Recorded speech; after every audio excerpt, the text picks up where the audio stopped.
Hello students, पिछले video में हमने सीखा था कि पेयर ऑफ लीनियर इक्वेशंस क्या होता है और उनके नेचर ऑफ सॉल्यूशन हम कैसे पता लगाते हैं। आज हम सीखेंगे कि पेयर ऑफ लीनियर इक्वेशंस को सॉल्व कैसे करते हैं, यानी उसमें एक्स वाई या जो भी वेरिएबल्स हमें दिए गए हैं उनकी वैल्यूज़ हम कैसे निकालते हैं। तो स्टार्ट करते हैं आज की क्लास। तो हमारा आज का टॉपिक है substitution method. Pair of linear equation को सॉल्व करने के कई मेथड है, जिसमें से एक मेन है सब्स्टिट्यूशन मेथड।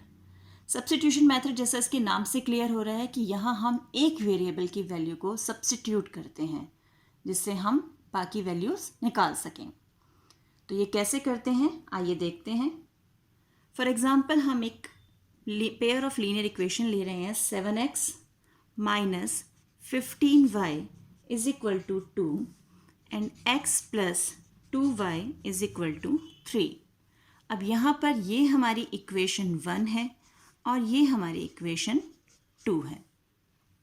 तो वैल्यू सब्स्टिट्यूट करने के लिए सबसे पहले हम देखते हैं कि किस इक्वेशन में से हमें x या y जो है हम उसको इजीली कैलकुलेट कर सकते हैं। यानी अगर हम इस इक्वेशन को देखें, इक्वेशन 2, तो यहाँ हम x को यहाँ रखें और 2y जो है वो राइट हैंड साइड पर ले जाएं तो x is equal to 3 minus 2y हो जाएगा। यानी हमें x की वैल्यू सीधे सीधे मिल रही है इन टर्म्स ऑफ y।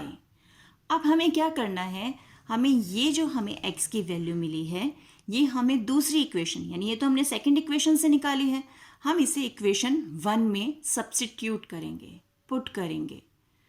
तो अब हम जब इस वैल्यू को x is equal to 3 minus 2y को इक्वेशन 1 में सब्स्टिट्यूट करेंगे तो क्या होगा, सब्स्टिट्यूटिंग इन इक्वेशन 1, हम इक्वेशन 1 में सब्स्टिट्यूट कर रहे हैं तो 7 इंटू एक्स की जगह अब हमें क्या रखना है 3 minus 2y minus 15y already यहाँ है इज इक्वल टू 2। तो अब देख रहे हैं आप पूरी इक्वेशन अब एक ही वेरिएबल में आ गई है, अब दो वेरिएबल्स नहीं रहे, अब एक्स वाई ना होके दोनों ही y हो गए हैं। तो अब हम इसे सॉल्व करना हमारे लिए बहुत ईजी है क्योंकि लीनियर इक्वेशन 1 वेरिएबल हो गया है ये। तो अब हम इसे ब्रैकेट्स ओपन करके सॉल्व करते हैं। 7 3 ज़ा 21, 7 2 ज़ा 14y और 15y ऑलरेडी यहाँ है और ये 2।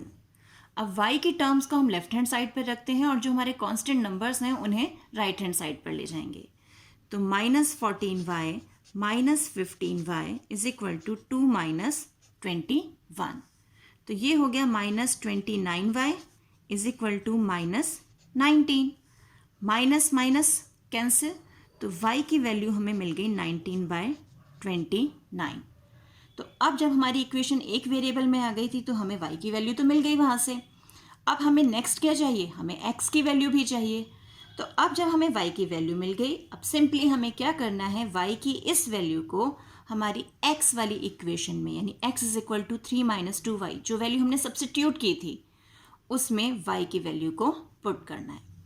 तो x is equal to 3 minus 2y, ये थी हमारी इक्वेशन।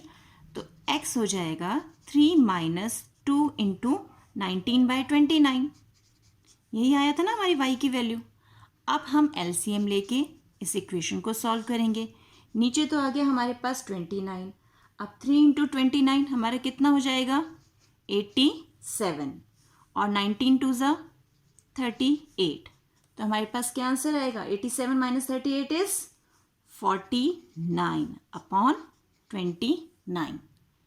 तो अब हमारे पास क्या आया हमारा आंसर कि x तो हो गया हमारे पास 49/29 और y की वैल्यू आ गई 19/29।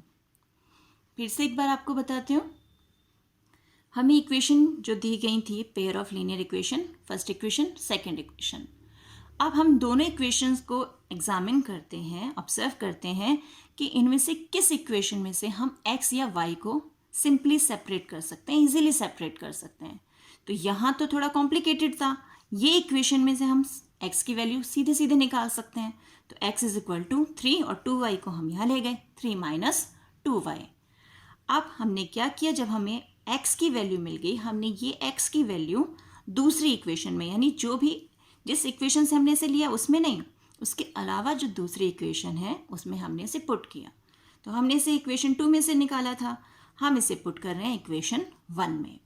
हमने जहाँ x था वहाँ पर x की ये वैल्यू पुट कर दी, और फिर जैसे हम लीनियर इक्वेशन 1 वेरिएबल को सॉल्व करते हैं उस ढंग से हमने अपनी इस इक्वेशन को सॉल्व किया।